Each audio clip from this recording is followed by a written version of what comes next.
में हम पे ज्यादा प्रेशर बना दें। हमारे पीछे सीबीआई तक लगा दी, तो हमारे कन्नौज तक सीबीआई चेक करने गई कि ये लड़का है कौन। अच्छा, कन्नौज घर तक मेरे पता करने गई कि ये पॉलिटिकल फंडिंग तो नहीं हो रही इस लड़के को, जो ये इतना ज्यादा क्यों आगे आगे आ रहा है। वहाँ पर कौन गया था? पुलिस वाले गए? पुलिस वाले मेरे घर तक पता करने गए। यूपी पुलिस के लोग? हाँ, यूपी पुलिस के कन्नौज तक सीबीआई पहुंची, वहाँ उसने पता। सीबीआई कैसे कह सकते हैं कि पुलिस गई होगी ना आगे? नहीं, क्योंकि एक अंकल थे वो मेरे साथ डेली रहते थे, हम मुझे लगता था कि मेरा सपोर्ट कर रहे हैं, लेकिन बाद में जब उन्हें कंफर्म हो गया कि हमें कोई पॉलिटिकल फंडिंग नहीं, तो उन्होंने बताया कि हम सीबीआई से हैं। तब उन्होंने बताया सीबीआई से। आज भी हमारे एक मतलब आए थे एक भैया, वो पूछने, वो भी सीबीआई से थे। छोटे मोटे लेवल पे पेपर लीक नहीं हुआ, क्योंकि बोर्ड में फेल होने वाली लड़की 715 नंबर ला रही है, तो उन्होंने कहा 715 नहीं 705 ला रही है। तो हमने कहा फिर तो सर आपको सब पता है, क्योंकि 715 मैंने गलती से बोल दिया, तो आपने तुरंत बता दिया कि 705 नंबर आए उसके, तो आपको सारी गलतियां जो है पता है कि कहाँ क्या गलतियां हुई हैं। आप कैसे हीरो है बताइए। बिकॉज हमने ज्यादा प्रोटेस्ट सारे लीड किए हैं। सबसे पहले हमने स्टार्ट किया था, बिल्कुल अकेले घर से निकले थे। सबसे पहले अनवी की मम्मी, चले थे, काफिला बन गया। हाँ, काफिला बन गया। सबसे पहले अनवी की मम्मी सपोर्ट में आई, फिर एक लड़का और आया, वो तो लोग आज है ही नहीं साथ में, मतलब बिल्कुल अकेले चले थे। बिल्कुल हम और पापा घर से चले थे, पता ही नहीं था कि शायद होगा भी कुछ नहीं होगा, क्योंकि रिजल्ट हम शुरुआत से कहानी थोड़ा आपको शुरुआत से बताइए। शुरुआत क्या नाम है आपका? पहले तो आप इंट्रोड्यूस कीजिए। मेरा नाम हर्ष दुबे है। तो रात को जब रिजल्ट आता है तो हम लोग को एकदम से शॉक हो जाते हैं, क्योंकि नंबर तो अच्छा है लेकिन रैंक बहुत पिछड़ी आ रही है। तो मुझे लगा कितने नंबर आए थे? मेरे 627 मार्क्स आए थे और रैंक 51,000 अराउंड आ रही है। तो हमें लगा कि शायद ऐसा हो गया होगा, तो फिर पता चला कि नहीं, कुछ बच्चों के 718 719 नंबर आ रहा है। तो और माइंड डिप्रेस की, यार शायद मेरा छीना गया है। तो पापा को लगा कि शायद ये कहीं कुछ गलत कदम ना उठा ले, तो इसलिए वो डर गया। प्रेशर में थे उस समय। तो पापा ने बोला चल अपन दिल्ली चलते हैं, बात रखेंगे, अगर होगा कुछ नहीं होगा, ताकि बच्चा थोड़ा शांत हो जाए। तो अगर किसी का बच्चा लगे कि बच्चा दुनिया में नहीं रहेगा, तो वो फिर गवर्नमेंट से भी लड़ जाता है। तो कुछ ऐसा ही हुआ कि हाँ, गवर्नमेंट से लड़ भी गया, धर्मेंद्र सर से भी मिले। तो फिर घर से निकले अकेले बिल्कुल। तो हम बाइक पे बैठे थे पीछे स्टेशन जाने के लिए, तो लग रहा था पता नहीं कुछ होगा भी नहीं होगा, खाली पीली पागल से बन रहे हैं हम लोग। तो फिर आए, तो अकेले से ही हम आए, जंतर मंतर हमने ग्रुप वगैरह बनाए और लिख के डाल दिया कि हम लोग प्रोटेस्ट करने वाले हैं। तो कोई नहीं था, और ऐसे ही कुछ लोग, कुछ स्कूल वाले घूमने आए, तो हमने झूठ मूठ में वीडियो बना के डाल दिया कि ये 15-20 लोग हम क्या ही कर पाएंगे अकेला। और हम अकेले गए थे, सिर्फ अकेला गया था मैं जंतर मंतर की, 15-20 लोग हम आए हुए, और गया मैं अकेला था, झूठ ही डाल दिया। तो दूसरे दिन 10-15 लोग, जो आपने 15 लोग दिखाए थे, वो कोई बच्चे घूमने आए थे जंतर मंतर, बता दिए हमारे साथ। हाँ, मैंने ऐसे दूर थे, तो हमने ऐसे कैमरा, ये 10-15 लोग क्या ही कर पाएंगे, वीडियो भी पड़ा भी है भाई, तो कुछ यूट्यूब चैनल भी ये लोगों ने बंद कर दिए। तो फिर 10-15 लोग थे, तो फिर उनको मतलब उन्होंने कहा कि ये 10-15 लोग, हमने कहा क्या ही कर पाएंगे। तो दूसरे दिन अनवी और 4-5 लोग आए। तो जंतर मंतर, तो जंतर मंतर में हमने फिर पहुंचे जंतर मंतर। हाँ, दूसरे दिन हमने कहा प्रोटेस्ट करेंगे दिल्ली, जब तक अपना काम नहीं हो जाएगा। तो जंतर मंतर आए, तो कोई प्रोटेस्ट वगैरह हो नहीं पाया। तो हम सोच रहे थे यार कोई मीडिया ना कवर कर रहा, ना कुछ कवर हो रहा है। तो हम लोग जो सीपी पे शो होते हैं, तो सीपी पे हम शो पे एक ससित अरुत जो है नेताजी कांग्रेस के आए हुए थे, उनसे हमारी बात हुई। तो हमने उनसे कहा सर मेरी बात उठाइए, तो ये कोई भी बात मेरी उठा नहीं रहे थे, ना शशि थरूर, कांग्रेस ने भी नहीं उठाया, कोई नहीं उठा रहा था उस टाइम, तो कोई उठा ही नहीं रहा था। 6 तारीख की बात है, कोई नहीं उठा रहा था। तो एक 4 तारीख को 6 में यहाँ आ चुका था दिल्ली में, कन्नौज रहते हैं, तो कन्नौज से 5 तारीख को चल दिए। हाँ, 5 को शाम को चल दिए थे, 6 को यहाँ आ गया था। तो सुबह 6 को आ गया था, 6 को मैं परमिशन लेने के लिए अप्लाई किया, तो परमिशन लेने गया, तो वहाँ भी बहुत सारे, मतलब एक तरीके से बहुत लंबी चौड़ी कहानी बन गई। कहानी बताओ, पूरा देश सुनना चाहता है आपको। तो मतलब कहानी, हम आपकी कहानी को सुनाएंगे कि ये लड़का वो है जो प्रोटेस्ट को लीड करने वाला, शुरू करने वाला, बताइए आप। तो फिर वहाँ पे हम परमिशन लेने जब गए, 6 तारीख, आप घर अपनी शुरुआती बताइए, जैसे किस समय रिजल्ट आया और उसके बाद कैसे? रिजल्ट शाम को लगभग 2-3 बजे आया था, लेकिन मुझे शाम को 6 बजे लगभग पता था। मेरे पास लोगों के फोन आए कि आपका रिजल्ट का क्या हुआ, तो हमने रिजल्ट तो आने वाला ही नहीं था। तो पापा इलेक्शन देख रहे थे और न्यूज़ वगैरह, पापा न्यूज़ देखने बहुत शौक है, तो पापा ने कहा चलो देखो। तो हमने मंदिर के, मेरे घर में जो मंदिर है उस पर फोन रख के रिजल्ट देखा, तो नंबर तो लगे ठीक ठाक है, क्योंकि नंबर वैसे मेरे अच्छे आते, लेकिन थोड़े बहुत सिली मिस्टेक्स हो गए, तो इसलिए नंबर कम हो गए, लेकिन फिर भी मुझे लगा था कॉलेज मिल जाएगा। लेकिन रैंक देखी तो रैंक एकदम से इतना हाई जा रही है कि कॉलेज मिलने का कोई चांस ही नहीं है। तो एकदम से शॉक कि यार नंबर भी आए जब, तो कॉलेज मिलने का कोई चांस नहीं बच रहा है। फिर उसके बाद हमने पापा से बोला कि कुछ नहीं होने वाला है यार, क्या ही अपन लोग इतनी सालों तक मेहनत की है और कुछ नहीं होने वाला है शायद। तो थोड़ा सा डिप्रेस्ड हो गया। तो ऐसे ही बैठे थे तब तक, मतलब गुस्से में थे उस समय, बहुत परेशान। हाँ, रात के 11-12 बज रहे हो, तो सब लोग लेट से गए। तो बाई चांस किसी फ्रेंड का मैसेज आता, बिहार का लड़का है, तो उसका मुझे मैसेज आता है कि लड़कों के देखो 719 718 नंबर आए, जो कि पॉसिबल नहीं है, क्योंकि एक क्वेश्चन 4 नंबर का, अगर एक गलत होगा 716 आएंगे, अगर एक गलत होगा 715 आएंगे, अगर एक छोड़ोगे तो 716, 17, 18, 19 नंबर पॉसिबल नहीं है, और 19 और 18 नंबर आए हुए थे। तो हमने कहा फिर तो कहीं ना कहीं कुछ गड़बड़ी है। तो हमने पापा से बोला कुछ गड़बड़ी हुई है। तो हम फिर बहुत ज्यादा डिप्रेस लग रहे थे पापा को, तो पापा को लगा कहीं सुसाइड वगैरह ना कर ले। तो किसी की हालत थी उस समय ऐसी, मतलब ऐसा मैं तो नहीं सोच रहा, लेकिन पेरेंट्स को लगता है महसूस हो कि शायद कुछ गलत कदम ना उठा ले। तो उनको लगा कि यार चल अपन दिल्ली चलते हैं, अपनी बात रखेंगे, अगर होगा तो ठीक है। तो के वक्त की बात है, सुबह हो गया था, मॉर्निंग में 5 सुबह। तो हमने कहा बात रखेंगे अपनी, कुछ होगा तो ठीक है, नहीं तो कोई बात नहीं। तो फिर वहां से शाम को ऐसे डिस्कशन में भैया मेरे मतलब दिल्ली रहते तो उनसे पूछा तो हो गया, अरे कुछ नहीं होगा, खाली पीली तुम लोग आओगे और जो नीट वाले बच्चे हैं वो वैसे भी सपोर्ट करेंगे नहीं, क्योंकि एक दिन आएंगे दूसरे दिन मुरझा जाएंगे। और जैसे यूपी पुलिस का हुआ था तो वहाँ क्या बड़े बच्चे होते हैं, ग्रेजुएशन कर चुके होते हैं, तो वो अच्छा सपोर्ट करते हैं तो उनका काम हो जाता है। तो पापा ने फिर भी कहा कि यार ये बहुत ज़्यादा टेंशन ले रहा है तो चलते हैं। तो बाइक निकाल के हम लोग स्टेशन पहुँच के और स्टेशन पर बाइक खड़ी कर, स्टेशन के पास में मेरी बुआ का घर है, वहाँ बाइक खड़ी कर दी और ट्रेन से यहाँ उन्नाव से दिल्ली पहुंच गए। कन्नौज से दिल्ली पहुंच गया। दिल्ली पहुंच गया तो सुबह आते ही 8-9 बजे पहुंचे। 10 बजे हम लोग मतलब ब्रेकफास्ट वगैरह कर करा के और निकल दिए परमिशन के लिए। तो बिल्कुल हम अकेले आए थे जंतर मंतर पे। हमने एक वीडियो बनाया और मैंने ग्रुप पे डाल दिया कि 8 तारीख को अपन लोग प्रोटेस्ट करने वाले हैं जंतर मंतर पे, जितने ज़्यादा लोग हो सके आए। बहुत सारे लोग दूर दूर से आ रहे हैं। तो जंतर मंतर गया और जंतर मंतर में टिकट लेके, मुझे ये भी नहीं पता था कहाँ प्रोटेस्ट होता है, तो टिकट लेके हम अंदर कर गया, मुझे लगा अंदर ही प्रोटेस्ट होता है।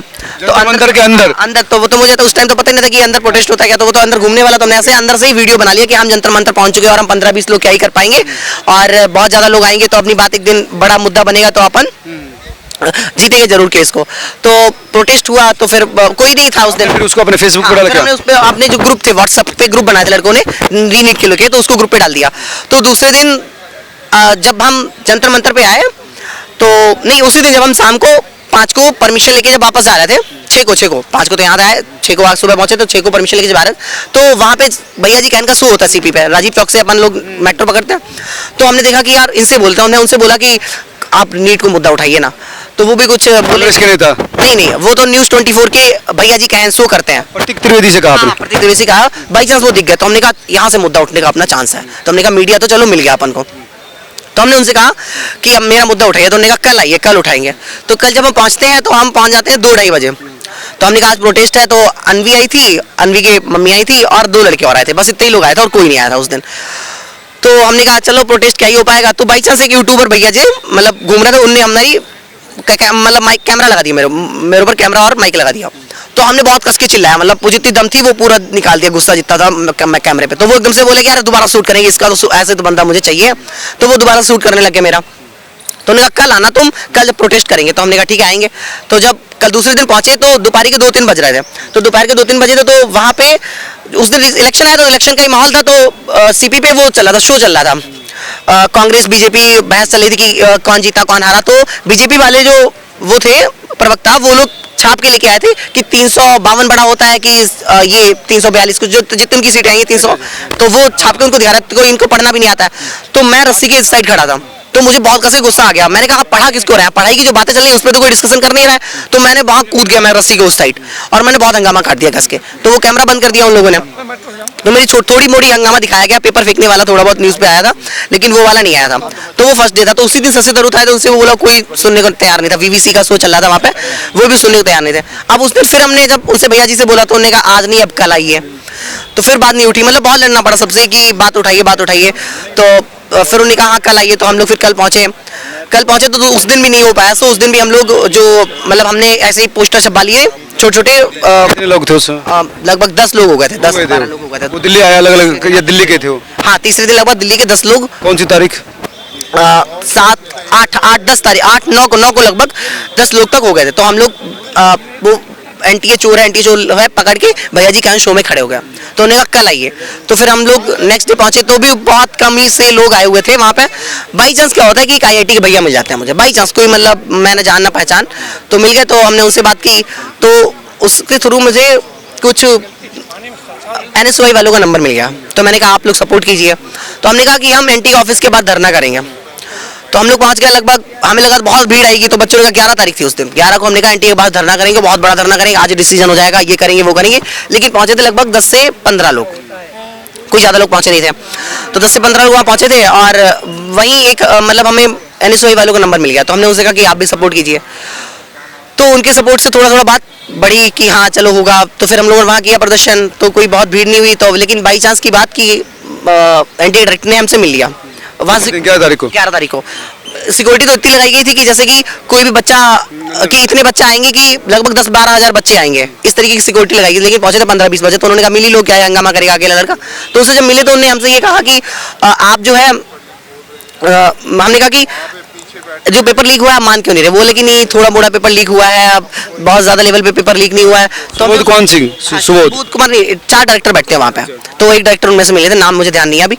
तो उनको हमने अपना ज्ञापन दिया था कि सर मतलब आप मेरे हक में फैसला लीजिए, क्या मतलब इतना पेपर लीक चल रहा है और आपको समझ नहीं आ रहा। तो उनसे जब हम मिले तो उन्होंने कहा कि पेपर लीक थोड़े मोटे लेवल पे हुआ है। तो हमने उनसे कहा सर छोटे मोटे लेवल पे पेपर लीक नहीं हुआ, क्योंकि बोर्ड में फेल होने वाली लड़की 715 नंबर ला रही है। तो उन्होंने कहा 715 नहीं 705 ला रही है। तो हमने कहा फिर तो सर आपको सब पता है, क्योंकि 715 मैंने गलती से बोल दिया तो आपने तुरंत बता दिया कि 705 नंबर आए उसके, तो आपको सारी गलतियां जो है पता है कि कहाँ क्या गलतियां हुई हैं।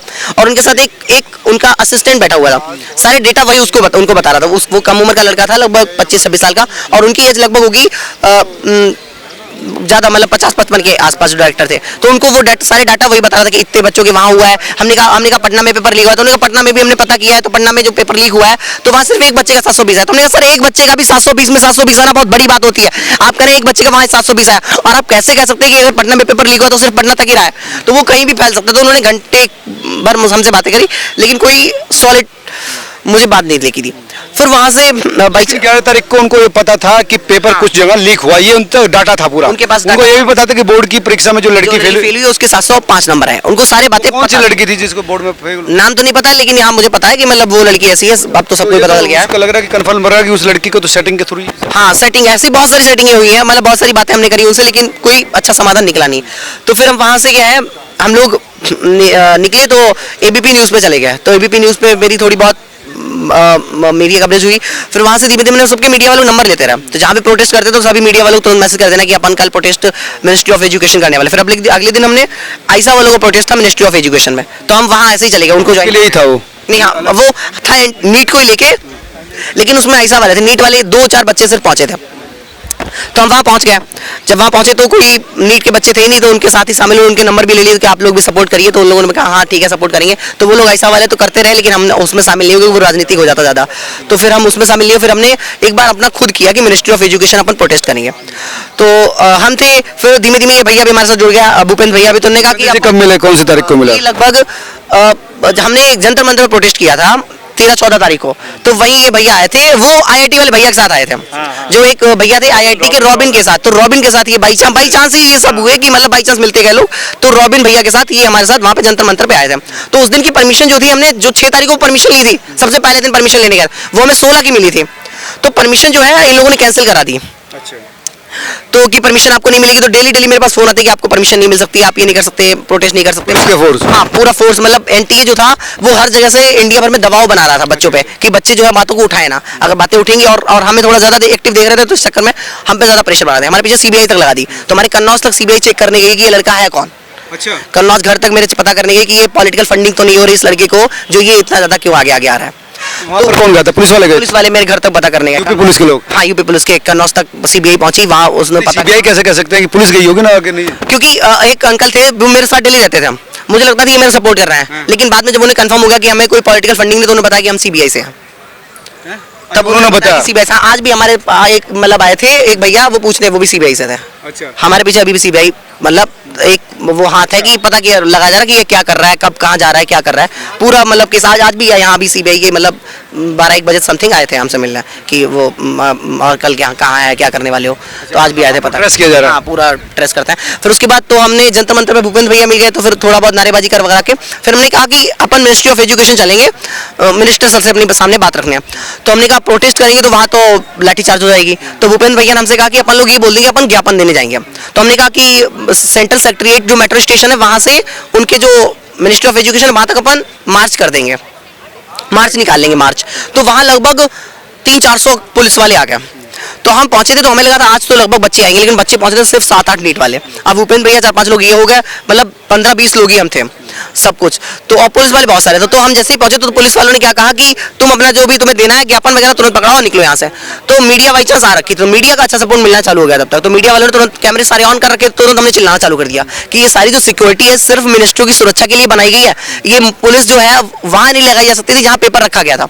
अगर ये पुलिस वहाँ लगाई गई थी तो आज ये नौबत ही ना आती ना, तो पेपर लीक ही ना हो पाता। तो जैसे हमने चिल्लाना चालू किया तो वो 3 स्टार वाले पुलिस वाले साइड हो गए, क्योंकि उन्हें लगा कि अपन ना फंस जाए, अपनी नौकरी दांव पे ना लग जाए। तो फिर सब साइड हो गया। फिर लगभग हमने आधा घंटा कस के चिल्लाया वहाँ पे, सब मीडिया वालों को कस के चिल्लाया।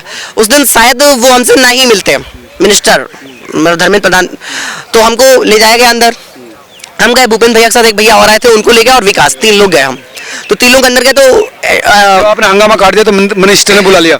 हाँ, अंदर बुला लिया मुझे ज्ञापन देने के लिए। तो मुझसे डायरेक्टर मिलने आए, तो डायरेक्टर मिले, फिर उसके बाद डायरेक्टर साहब ने कौन, कहा- सुबोध कुमार? नहीं, मिनिस्ट्री में हाँ, अब मिनिस्ट्री मिले। वो एनटी की बात थी, अब मिनिस्ट्री की बात है। तो मिनिस्ट्री में डायरेक्टर मिलने आए मुझसे, तो उन्होंने कहा कि उन्हें हमने सब बात समझाई, तो उन्होंने कहा कि तुम्हें धर्मेंद्र सर ने भी बुलाया। तो फिर जब पहले वो मिले, फिर हमको समझा बुझा के वो लोग ऊपर ले गए कि वहाँ हंगामा मत करना, शांति से बात करना, ये सब समझाया रास्ते में। फिर हमें लगभग ऊपर वाले फ्लोर पे 2-3 फ्लोर ऊपर ले गया, तो मिनिस्टर सर से मिले फिर वहाँ। तो उससे बातें हुई, तो उन्होंने जो भैया के साथ जो भैया आए थे उनको तो निकाल दिया। उन्होंने कहा कि ये तो शायद कोचिंग बढ़ाने वाले हैं, हमें सिर्फ स्टूडेंट से बातें करनी है, तो उनको बाहर निकाल दिया। फिर हमारे पापा को बुलाया ऊपर, फिर हम लोगों ने उससे बहुत देर बातें करी। तो वो तो बातें तो बहुत मीठी करी कि हाँ आपके हक में फैसला आएगा, कोई ऐसा वैसा नहीं होगा, कुछ नहीं होगा। तो एक दिन पहले उन्होंने स्टेटमेंट दिया था कि कोई पेपर लीक नहीं हुआ, बिल्कुल फेयर तरीके से पेपर कंडक्ट हुआ। तो पापा ने वहाँ कहा कि आपकी ये बातें मुझे बहुत आहत करी है, और आप हमें अपोजिशन का बताने लगे हैं, ये बात भी मुझे बहुत आहत करी है। तो उन्होंने कहा तो हम क्षमा चाहते हैं आपसे, और फिर उन्होंने स्टेटमेंट दूसरे दिन चेंज कर दिया था। कहा था हाँ कुछ जगह कुछ असामान्यताएं देखी गई है। मिलने के बाद? हाँ, एक दिन पहले कुछ स्टेटमेंट दूसरा था, दूसरे दिन स्टेटमेंट चेंज कर दिया था कि कुछ जगहों पर कुछ असामान्यताएं देखी गई हैं। तो फिर उन्होंने कहा तुम घर चले जाओ और हम तुम्हारे हक में फर्स्ट डिसीजन लेके आएंगे। लेकिन फिर उसके बाद ये लोग फिर एफिडेविट वगैरह जारी करते हैं कि मतलब कुछ असमानता नहीं है, छोटा मोटा लीक है, बहुत बड़ा लीक नहीं है। तो फिर से हम लोगों ने जनता मंत्र में प्रोटेस्ट किया। फिर जब एफिडेविट जारी किया तो हमने कहा फिर प्रोटेस्ट करें, तो फिर कल प्रोटेस्ट की परमिशन फिर से ले ली हमने, और फिर हमने 3 यूट्यूब चैनल बनाए थे ताकि मेरी बातें जो बच्चों तक पहुंच पाए। तो मेरे यूट्यूब चैनल बंद करा दिया। जब हम मिनिस्टर से मिलने गए थे तो वो हमसे खुद कह रहे थे कि हमने तुम्हें देखा रखा है खूब अच्छे तरीके से। तो वो मेरी सारी डिटेल निकाल के पहले से रखे हैं कि मतलब ये लड़का कौन है, कहाँ से आया, क्या कर रहा है, क्या क्या बातें कर रहा है। तो सारी बातें उन लोगों ने पहले से मेरी निकाल के रख रखी हैं। तो जब हमने उन्होंने एफिडेविट में बोला कि भैया, तो हमने यूट्यूब चैनल बनाया, तो मेरे यूट्यूब चैनल बंद कर देते बार बार। चैनल कैसे बंद करवा दिए? वो इसलिए बंद करा दिया कि ताकि मेरी बातें ज़्यादा बच्चों तक ना पहुंच पाए। अगर ज़्यादा अपने चैनल बनाए थे तो आप बंद कैसे करवा दिए? मतलब अब पता यूट्यूब से कह के कि आप खुद बंद करवा दिए? यूट्यूब से कह के बंद कराए होंगे, मतलब मेरे अपने आप बंद हो जाते थे। जबकि उस पर जो हमने पोस्ट किया था वो हमने बहुत बड़े बड़े यूट्यूबरों से पूछा जिनके 6 से 7 मिलियन सब्सक्राइबर है कि भाई ये इस वीडियो में क्या कोई दिक्कत है? तो कहा कोई भी दिक्कत नहीं है, ये तो वीडियो आप अपलोड कर सकते हैं इजीली। और मेरी खुद की पर्सनल वीडियो थी तो मैं उसे कर सकता हूँ। मैं अगर कोई पब्लिश नहीं हुई? हाँ, तो उसको पढ़ने के बाद 100 जैसे सब्सक्राइबर होते तुरंत चैनल बंद, दूसरा बनाया दूसरा बंद, तीसरा बनाया तीसरा बंद, अब फिर बनाया तो ये वाला बंद नहीं हुआ है। ये वाला हमने हर्ष दुबे नाम से बनाया, पहले हम नीट प्रोटेस्ट नाम से बनाते थे सारे चैनल, तो तीनों में नीट प्रोटेस्ट नाम से बनाया, वो डिलीट कर गायब कर दिए। अब की बार हमने हर्ष दुबे 2024 करके बनाया तो वो डिलीट नहीं किया, तो उसको बना रखा है। तो फिर धीरे धीरे काफिला जुड़ता रहा और फिर बातें तो और भी बहुत सारी हैं जिनको हम रिवील नहीं कर सकते अभी। पहले दिन से इस बच्चे ने और इसके फादर हैं हरिओम जी ने, इनने 24 लाख लोगों की लड़ाई लड़ी और बिल्कुल निष्पक्षता से लड़ी। हाँ जी, ये इसके फादर ही हैं। ये कन्नौज से आए हुए हैं और कन्नौज से आए हुए हैं, और मुझे इन्हीं के एक नोन के थ्रू पता चला आईआईटी में जो है रॉबिन कि ऐसा ऐसा मसला है। उसने कहा भैया आप जुड़िए। अच्छा, इनके नोन ने पहले जी जी जी उनने बताया मुझे, और मैं उससे रात को 2 बजे जाके मिला, क्योंकि आपको पता है जहाँ गलत होता है हम कोशिश करते हैं हमारे रात के 2 बजे 9 बजे फर्क नहीं पड़ता। तो उसके बाद हम सेकंड डे से जंतर मंतर पे इनके साथ हैं और आज तक साथ हैं और जिंदगी भर साथ रहेंगे। ये फैसला सुप्रीम कोर्ट को गुरुवार को देना पड़ेगा। कल हम लोग जंतर मंतर पे एक बहुत बड़ा आंदोलन करने वाले हैं और हमारी मांग बहुत क्लियर है। गलती हुई है, चीटिंग हुई है, अब उसकी इंटेंसिटी क्या है ये पता लगाना बिल्कुल प्रैक्टिकली पॉसिबल नहीं है। रीनीट हो और इंसाफ दिया जाए। लेकिन सीजीआई ने भी बहुत गंभीर सवाल उठाए हैं, सरकार को कहा भी है कि आप मान लीजिए, तो इसका मतलब है कि सीजीआई ये तो मानने के लिए तैयार हो गए हैं कि हाँ गड़बड़ हुई। सर जिस तरीके से सीजीआई ने सवाल उठाए हैं, अब मुझे लग रहा है एनटीए का नीट एग्जाम चल रहा है। आज जो सीजीआई ने सवाल उठाए हैं वो एनटीए का नीट एग्जाम है, और मुझे ऐसा लगता है कि एनटीए के लिए अब इस एग्जाम में क्वालिफाई करना बड़ा मुश्किल है, क्योंकि सेटिंग नहीं है बॉस। उनने बहुत क्लियर सवाल पूछे। उनने कहा आप बताइए आपके क्वेश्चन प्रिंट कहाँ होते हैं, सेंटरों पे कैसे पहुंचते हैं, सेंटरों पे पहुंचने के बाद उन पे पुलिस की पाबंदियां कैसी होती हैं, कब खुलते हैं कब बंद होते हैं, आप ये 24 लाख लोगों का जो ऑफलाइन एग्जाम करा रहे हो उसकी मॉनिटरिंग कैसे करते हो, जो पटना की रिपोर्टें आई हैं, जो सब रिपोर्टें आई हैं उसका आपने क्या संज्ञान लिया तो आपने 1 महीने में क्या किया, आपने ग्रेस मार्क्स किस बेसिस पे दिए। उसने सीजीआई ने बहुत निष्पक्ष सवाल पूछे हैं, और मुझे ऐसा लगता है, मैंने पहले भी कहा, एनटीए के अंदर बहुत सारे गंदी मछलियां बैठी हुई हैं। इन लोगों की निष्पक्ष सीबीआई जांच करे। कोई गलत आदमी को बिल्कुल आप ना फंसाएं, बट अगर किसी ने इनजस्टिस किया, करप्शन किया तो बख्शा ना जाए। अच्छा, ये जो यात्रा थी वो यात्रा बहुत महत्वपूर्ण है, लोग जानना भी चाहते हैं भवन में जो बात हो रही थी दुबे जी से। तो अब मिनिस्टर से मिलने के बाद प्रोटेस्ट शुरुआत, और क्या फिर रास्ता सफर एक्चुअली हुआ क्या, मनोज जी आपको ये समझना पड़ेगा, इस परीक्षा में OMR शीट में कोई पारदर्शिता नहीं है। OMR शीट जो होती है उसमें आपको 40 क्वेश्चन हर सब्जेक्ट से करने रहते हैं, 45 क्वेश्चन, ठीक है ना, फिजिक्स, केमिस्ट्री, बॉटनी, जूलॉजी। उसमें जैसे फॉर एग्जांपल इसने 40 क्वेश्चन किए या 4 क्वेश्चन किए, उसमें OMR में पता नहीं चलता कितने गोले भरे। गोधरा में जो FIR दर्ज हुई उसमें 60 लाख कैश बरामद हुआ, 2 करोड़ 60 लाख के PDC चेक बरामद हुए, और जो बंदा पकड़ा गया उसने बताया कि एजेंट ने कहा था आप OMR खाली छोड़ के आना। यही बात नीरज भाई ने धर्मेंद्र प्रधान जी के सामने बोल दी। क्या आप सर ये जो आपकी OMR है इसमें पारदर्शिता नहीं है, आप इसमें पारदर्शिता लाएं। अगर फिजिक्स में किसी ने 40 क्वेश्चन किए हैं तो वो लिखे मैंने 40 किए और इन्विजिलेटर साइन करे, जिससे कि उसमें कोई बाद में पारदर्शिता रहे ना उसमें। तो उसके बाद तो हर्ष प्रधान जी जो हैं वो बौखला गए, कहते हैं कि आप जो है भटकाने की कोशिश कर रहे हैं। और आपको पता ही है जब नेता जवाब नहीं दे पाते तो यही कहते हैं आप स्टूडेंट नहीं हो, आप आपसे हम बात नहीं करेंगे। तो यही पूरा चला, पर पहले दिन से हम लोग इनके साथ हैं। और जिस दिन तक रीनीट का डिसीजन नहीं आता, बिल्कुल हमारा कोई पॉलिटिकल एजेंडा नहीं है, ना हम NSUI है, ना हम विपक्ष है, ना हम कोई है, ना हम कांग्रेस है और ना हम भाजपा है। हम भारत के एक नागरिक हैं। 24 लाख बच्चों को हक सरकार दे, माननीय प्रधानमंत्री से और CGI सुप्रीम कोर्ट से हमारी यही विनती है। तो दुबे जी ये बताओ कि आप अब जो लग रहा है रास्ता आपका, जो लंबा प्रोसेस था, आपने जो काफिला बनाया वो यहाँ तक पहुँचा, सुप्रीम कोर्ट तक, सर्वोच्च न्याय का द्वार है, तो अब क्या लग रहा है, अब क्या कहना है आपका? जहाँ तक हमारे हक में फैसला आएगा, क्योंकि NTA प्रूफ नहीं कर पाएगा कि किस लेवल पे पेपर लीक हुआ है, क्योंकि पेपर बहुत बड़े लेवल पे लीक हुआ है। इस चीज़ को प्रूफ करना बहुत टफ पड़ जाएगा, क्योंकि हमने जो ग्रुप बनाया, कल मुझे एक फ़ोन आता है, अभी तक आपके पास तो सिर्फ एक ही बंदे का पता चला है जो वो संजीव मुखिया है। ऐसे बहुत सारे मुखिया बैठे जिनको अभी तक कोई पता नहीं है। कल किसी और मुखिया के रिलेटिव का मुझे फ़ोन आता है और वो कहता है हर्ष भैया ये जो है संजीव मुखिया से ज़्यादा बड़ा मुखिया है, ये उससे भी ज़्यादा बड़े लेवल से पेपर लीक कराता है। इसने हॉस्पिटल बना रखे जिसमें एम्स के डॉक्टर बैठते हैं, उसने खुद एम्स से नहीं पढ़ाई करी है, एम्स दिल्ली के डॉक्टर बैठवाता है वो। इतने बड़े हॉस्पिटल बना के और सारा एम्पर जो है इसने पेपर लीक कर करके ही खड़ा किया है, और इसने खुद चीटिंग के थ्रू ही MBBS किया है। मतलब उसके कोई रिलेटिव मुझे बताते हैं, और उनके नाम रिवील नहीं करना चाहते क्योंकि फेस टू फेस मामला हो जाएगा इसलिए। तो इन चीज़ों को तो अभी मीडिया और सारे लोगों को खोज पाई नहीं है अभी मीडिया। तो क्या अब जो सफर है और क्या क्या दिक्कतें आई तुम्हारे इस पूरे मामले पर? जैसे हम जनता मंच पर उस दिन गए थे जब प्रोटेस्ट करने पहले दिन, तो दूसरे दिन प्रोटेस्ट पहले दिन जो परमिशन लिया था वो NSUI वालों ने दिलवा दिया था, उनके प्रेशर से मिल गया था।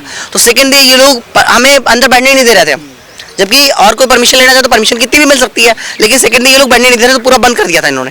तो जो 16 वाली में परमिशन ली थी उसको हमने फिर 13 में कन्वर्ट कराया, फिर हम लोग 13 को बैठ पाए थे। उसी 13 तारीख को भूपेंद्र भैया आए थे, 13 तारीख को फिर हम तब वहाँ बैठ पाए थे। अब रीनीट ही चाहते हैं कुल मिलाकर? बिल्कुल रीनीट ही चाहते हैं। और कोई सिग्निफिकेंट बात जो आप बताना चाहते हैं, कहना चाहते हैं, जो स्टूडेंट हैं या पूरे देश का जो जनसमूह है आपको सुन रहा है, उनके लिए कुछ और कहना चाहते हैं? कि अपनी बात पे अड़े रहें और रीनीट की मांग करें, 4 बातें ना कहें कि मतलब रीवोल्यूशन भी एक तरीका है कि ये भी तरीका है। तो और लोग भी जो तुम्हारे डिसीजन लेने वाले हैं वो भी कंफ्यूज होते हैं कि क्या करना चाहिए मुझे, जबकि तुम्हें भी रीनीट चाहिए, फिर भी तुम उसमें 4 बातें सुनाते हो कि ये भी कर सकते हो, ये भी कर सकते हो, ये भी कर सकते हो, जबकि तुम रीनीट देने के फेवर में हो। और जो बच्चा चीटिंग करके आगे पहुंचा वो रीनीट नहीं दे सकता, क्योंकि उसे तो याद ही नहीं रह जाएगा कुछ। और जो बच्चे ये कह रहे हैं कि 2 महीना हो गया तो हम सिलेबस भूल गए हैं, आप 2 महीने, तो 2 महीने में अगर आप सिलेबस भूल रहे हैं तो फिर तो MBBS कीजिए मत, क्योंकि 5 साल बाद तो आपको कुछ याद ही नहीं रहेगा, तो फिर आप डॉक्टर क्या बनेंगे? अगर 5 साल बाद आपको कुछ याद ही नहीं रहेगा तो फिर आप डॉक्टर क्या बनेंगे अगर आप 2 महीने में सिलेबस भूल रहे हैं? तो आपका ये मानना है कि रीनीट हो और दोबारा से परीक्षा सभी की हो और पारदर्शिता के साथ, और साथ में एक सिक्योरिटी के साथ हो, क्योंकि जो 1563 बच्चों का पेपर हुआ है तो हरियाणा में जब पहले सिक्योरिटी भेजी गई थी तो सिर्फ 2 लोग भेजे गए, और इस बार 1563 के लिए 8 लोग भेजे गए। सिक्योरिटी बढ़ाई गई है, 4 गुने से सिक्योरिटी बढ़ाई गई, जबकि बच्चे कम हुए हैं और सिक्योरिटी 4 गुनी बढ़ाई गई। तो इस सिक्योरिटी में ही कहीं ना कहीं नाकामी रही है, इस चक्कर में पेपर लीक हुआ है। अगर सिक्योरिटी अच्छी रहेगी, अगर टाइट सिक्योरिटी के साथ पेपर जाएगा तो पेपर लीक होने के चांस बहुत कम हो जाएंगे। धन्यवाद हर्ष। ये थे हर्ष दुबे, जिनका कहना था कि ये जो लंबा संघर्ष था उसका फल तभी है जब रीनीट हो और सबको न्याय मिले। आप तमाम लोग क्या सोचते हैं जरूर बताइए। और इनकी कहानी से ये बात एक बार फिर प्रूव होती है कि अकेला आदमी अगर चले तो उसका साथ प्रकृति और कुदरत भी देता है।